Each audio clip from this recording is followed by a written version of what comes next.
Hello, fellow Rebel capitalists. Hope you're well. Wanted to go over some news that I think is extremely disturbing. The Surgeon General has come out and said that they are open to extending the mandates to all businesses, including small and mid-sized businesses with employees of less than 100 employees. So let's dive into the article and then go over some things that they're doing in Florida, which is more optimistic, and then some data. So first of all, this is from the New York Post. My goodness, they've got almost as many ads as Zero Hedge here. Surgeon General suggests federal mandates could expand to small businesses. So the U.S. Surgeon General, Dr. Vivek Murthy, said Sunday that nothing is off the table. Those are confidence-inspiring words coming from a central planner. When asked whether the Biden administration would try to expand its federal mandates to smaller firms. Geez. It's really staggering that someone, now, I don't want to go off on a tangent. I'm just thinking just the lack of ethics, the lack of morals, the lack of principles that you would have to just go up there and just say these things. You know, well, I guess he's someone, maybe he believes in authoritarianism. I was listening to Tim Pool's latest live stream with this gentleman that's a lawyer that really kind of knows the insides of politics and how it works. And I think the main driving force behind what we're seeing with this push towards authoritarianism and these politicians taking over more power and control, trying to micromanage our lives, I think it does have to do a lot with the global elite. But I also think it just has to do with the size of government. That government has gotten so large that it's attracting more and more and more sociopaths. So whether it's in the FDA, whether it is with our other institutions, the FBI, the CIA, the senators, the politicians, the president, the staff, the surgeon general, what have you. Because these entities have so much power now, the probability is high that today and moving forward, the large majority of the people that occupy these positions have an insatiable lust for power and control. And I think that's really what's having the most impact on this push towards tyranny. And so I guess this Mr. Murthy would have to fall into that category. He's just someone that believes that he and a group of elite are just superior and far more intelligent, and they need to make the decisions for all the other people that are in society because they're just too dumb to make the correct decision for themselves, for their family, and for quote unquote the greater good. And I think it's safe to say these central planners, they have no ethics, they have no morals. Their only moral or ethical North Star, if you would, is just pursuing their own self-interest and achieving that power at any cost, no matter who they destroy in the process. So it's tough to say, from a conscious standpoint, how can this person say these things when we're just dealing with people that have proven over and over and over again in the last year and a half that they will say whatever they need to say to manipulate you to do what they want you to, or whatever is going to give them more pull and gain more favor in the eyes of those people who have more power that can get them in on the Cantillon effect, if you will.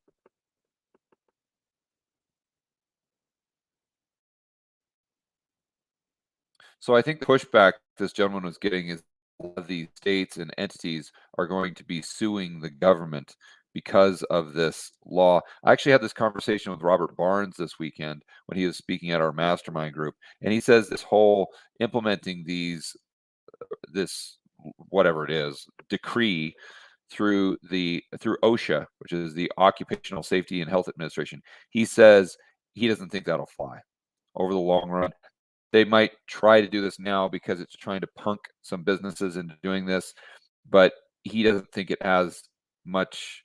He doesn't think it has any legal teeth, and therefore, once they start getting some lawsuits, he believes that this will kind of go by the wayside.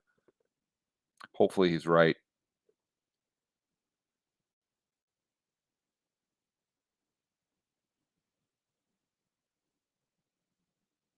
I'm quite confident that when this finally gets fully adjudicated, not just a temporary order, the validity of this requirement will be upheld. It's common sense. Jeez, common sense. Wow. Murthy was asked whether he thought the mandate could negatively impact businesses that are already struggling to find employees amid a national labor shortage.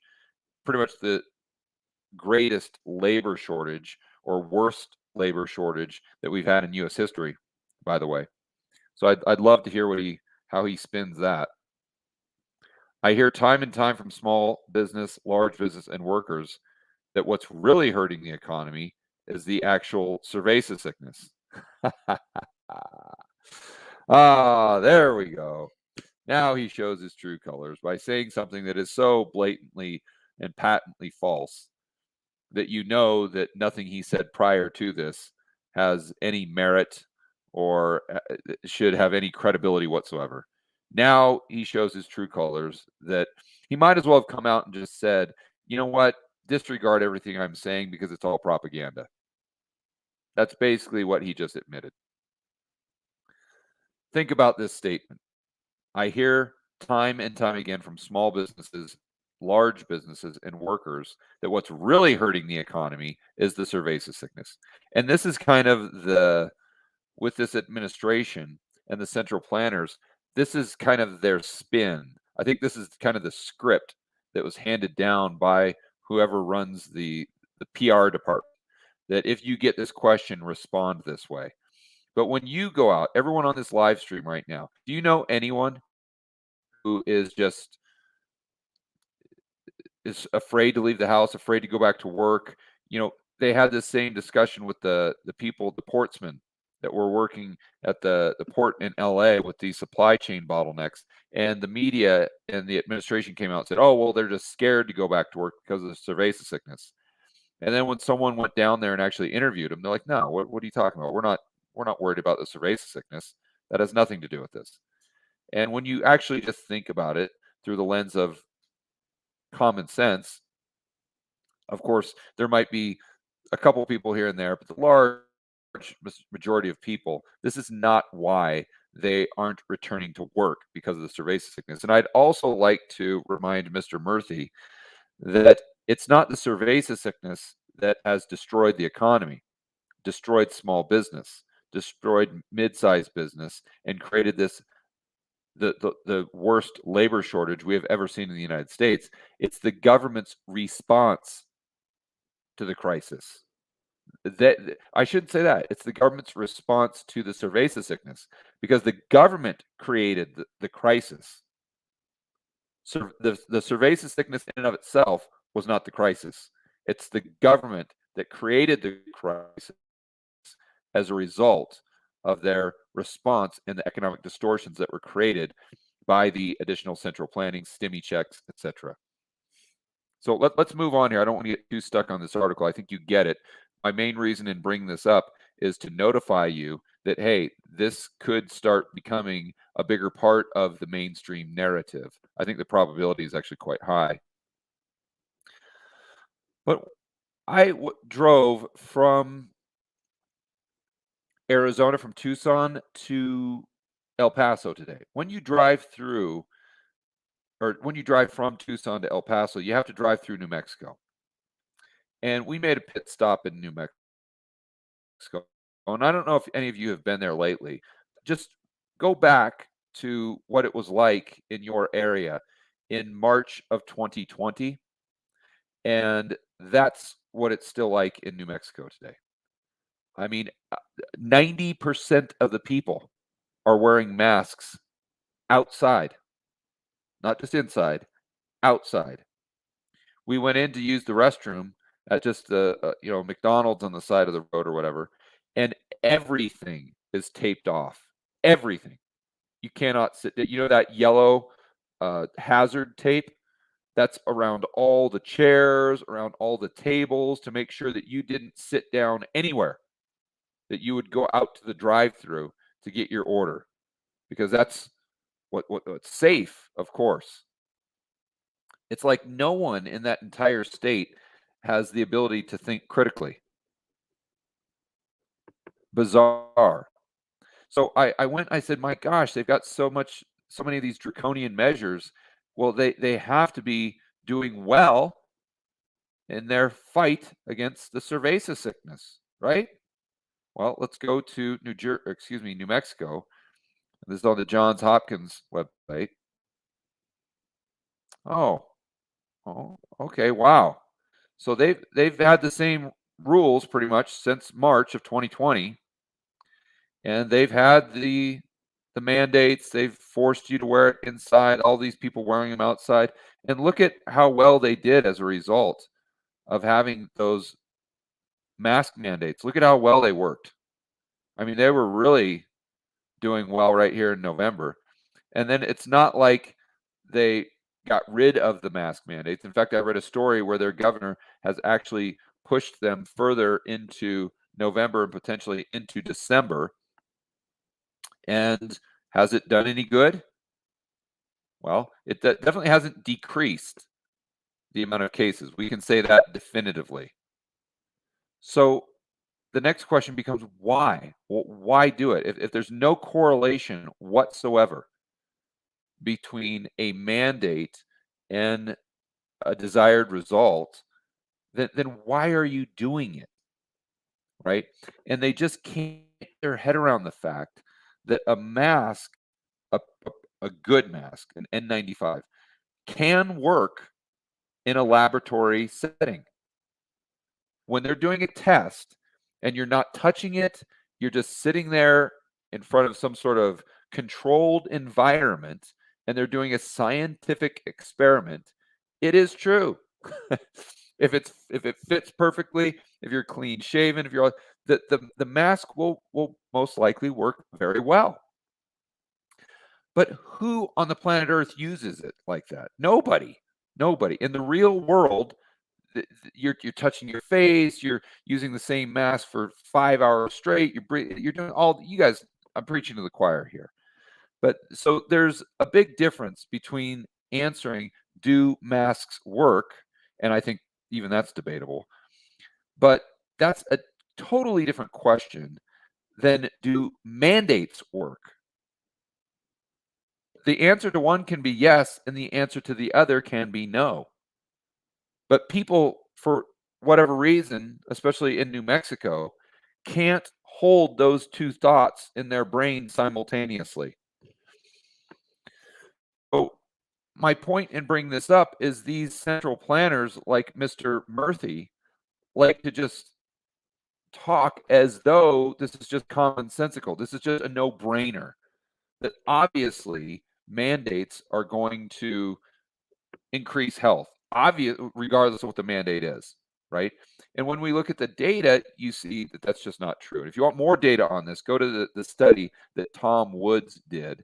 And I don't recall the URL, but just I would look at Tom Woods' cerveza sickness charts. Don't use cerveza sickness, obviously. Use you guys know the word I'm talking about. But that will show you that there's just absolutely no correlation to these mandates whatsoever. And so when someone like Mr. Murthy just talks as though this is just well known and it's assumed, just like the sun is going to come up tomorrow, it once again shows you that what he is saying has nothing to do with health. It has nothing to do with safety. It has nothing to do with science. It only has to do with power, control, profits, all the above. And I would also throw in there obedience. That's after this weekend and talking to Chris Martenson and talking to Barnes, it seems more and more apparent to me that these mandates are really about getting people to obey and conditioning people. And then, of course, that is basically a precursor to usurping more power and control. Now, let's go over to kind of how the media spins this. We've got an article a couple weeks ago from NBC News echoing DeSantis. Florida's new Surgeon General argues case against pervasive sickness mandates, we'll call it. So, Florida's new Surgeon General, Dr. Joseph Ladapo, during a press conference Thursday, questions efficacy of you know what, denounced all mandates in workplaces, argued people would face more health repercussions by losing their jobs. That seems pretty self-explanatory, and what I found interesting is this statement from NBC News. Ladapo invoked anecdotal examples and unsubstantiated conspiracy theories to argue against the medicine. So I'm like, okay, well, boy, I'd really sure like to read what he said.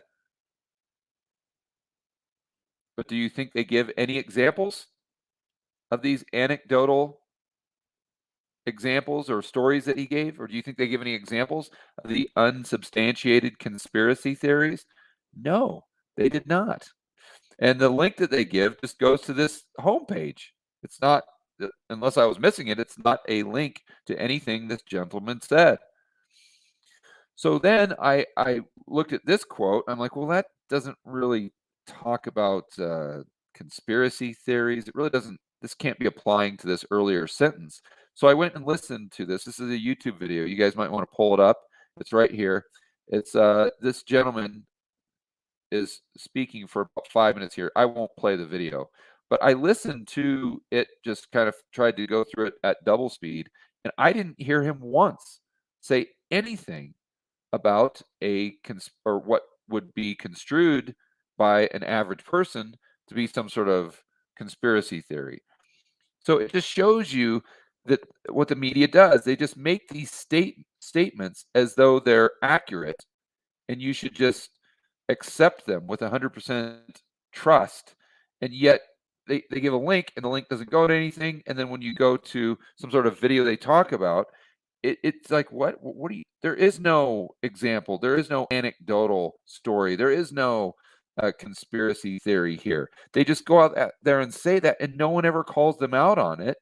And the people that read these stories just assume that it's true because it's the quote unquote news. DeSantis, who has consistently resisted, you guys know what, even case numbers, even as case numbers rise. Okay, this is another thing I wanted to point out. You know how, so they're saying even as case numbers rise. Really? Okay, well, let's go back to John Hopkins here. And I was saying this constantly on Twitter when everyone was in this, that has this authoritarian view, was saying, oh, Florida's this, Florida's bad, Florida's bad, Florida's bad. And you keep saying, no, this is the way the pervasive sickness works. It's going to do what it's going to do. Regardless of what mask mandate you have, it's going to go through there. And you're going to see a big spike, and then you're going to see it come down when more and more people have natural immunity from, I'm trying to be careful with what I'm saying here, we'll just call it the pervasive sickness blank statement, but you guys know there's been a couple different stages of the pervasive sickness. So with this most recent stage, when people get that at a higher rate, the R naught value is higher, faster, and therefore there's more people that are gaining that immunity, along with getting the medicine as well. But let's go to Florida here, because as this article is saying, I mean, their cases are skyrocketing. We don't want to be like Florida. No. They don't care about people. There's those stupid alt-right idiots who just want everyone to die. Huh, weird. That is really weird because they've done absolutely nothing as far as draconian measures. And although it is true, they did have quite an issue here in August. What has it done since then? Oh, yeah, gone down to the lowest level. It's pretty much, or it's gone down to its lowest level in basically the last year and a half. Now, the people who passed away went up, down, and then up slightly, but it's still kind of at its historic average going back about a year and a half. And so, what have they done different? Did the laws become any less draconian? Did they relax their law? No, they didn't do anything different. It's just the cerveza sickness is going to do what it's going to do. Unless you go into a complete totalitarian police state like Australia, and then you really, but I would argue even that, although you may be saving some lives, you're losing years for the population in general. And on net balance, it still makes absolutely no sense whatsoever because of the authority, the power, and the control you're giving to the government, not just now, but what they will have going into the future. Because once you give them that control, they're not going to give it back. But what I wanted to mention, what I wanted to illustrate here is just how the media lies to you over and over and over again, and how it's completely biased, it's totally political, and it's just pandering to the administration and those people who have this worldview as though they are superior to all the other normal people in the real economy who they think are just too stupid to make their own decisions, and how they'll just come out and just blatantly lie. Because I guess they just don't think that people will actually call them out on it, or that people will actually do the homework and look at the numbers.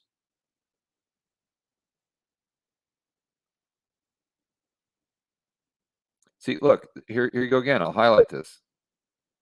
So we know that numbers have completely collapsed in Florida, even though they're the most open state in the US pretty much.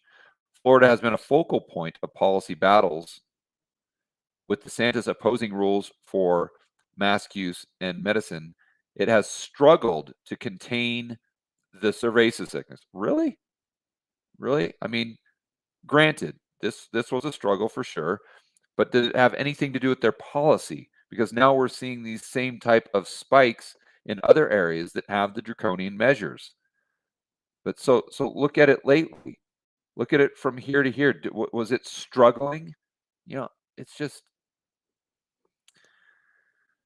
I just don't see how anyone can look at the media today and take what they say seriously. It's struggled to contain the cerveza sickness. Well, it hasn't been struggling lately, that's for sure. Having recorded, and then they give you the statistic.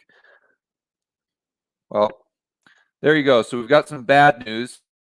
The Surgeon General, and I think most of you would expect that they would go this direction, but hopefully the Supreme Court will knock this down when it eventually goes there. That's what Barnes is. That's kind of his base case. But what we do know is that the central planners are going to keep pushing and pushing and pushing.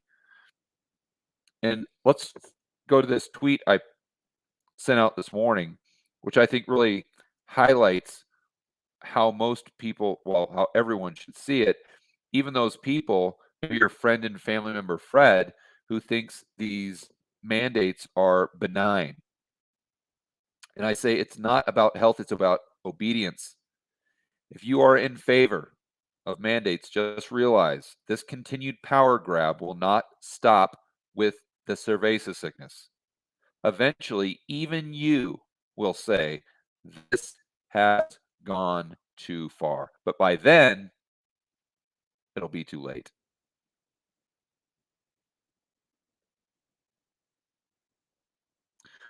All right, guys. enjoy the rest of your evening. Like I said on the last video, I'm in El Paso, Texas tonight doing a meetup for the Rebel Capitalist community. So if you're in the area, fire out. If you want to know our location where we're doing the kind of cookout with some hot dogs, maybe some burgers, some beers, we talk about freedom and liberty and free market capitalism. It's on my website at georgegammon.com/events. So hopefully we'll see you guys out there that are in the area. And if you're closer to Dallas, we'll be there tomorrow night. For those of you who are planning on attending Dallas, just want to remind you that we did have a venue change. So go to georgegammon.com/events, and we've got the new venue posted up there. All right, guys, we'll see you hopefully tonight, or we'll definitely see you on the next video.